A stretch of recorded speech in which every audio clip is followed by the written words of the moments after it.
আপনাদের বিরুদ্ধে ষড়যন্ত্র শুরু হয়ে গেছে। এতদিন যাদেরকে আপনারা সহায়তা করেছিলেন, গত 30 বছর ধরে সরকারি গঠনে রাজপথে বিপদে আপদে যাদেরকে সাহায্য সহযোগিতা করেছিলেন, আজকে তারা ছবল মারার জন্য প্রস্তুত হয়েছে। আজকে তারা প্রকাশ্যে বলছে আপনারা কি গুপ্ত, আপনারা কি সুপ্ত। এতদিন ছিল সেটা মনে।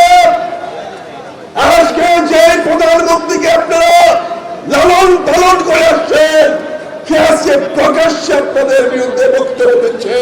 আমরা তীব্র প্রতিবাদ জানাই, আমরা তীব্র নিন্দা জানাই। আমরা এই ধরনের বহুমুখী রাজনীতিবিদদেরকে আমরা চাই না।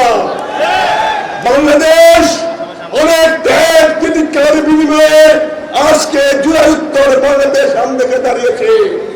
আর কোন ষড়যন্ত্র কাজ হবে না। এই বাংলার মাটিতে ইসলামের ঝান্ডা উড়বেই উড়বেই উড়বে ইনশাআল্লাহ।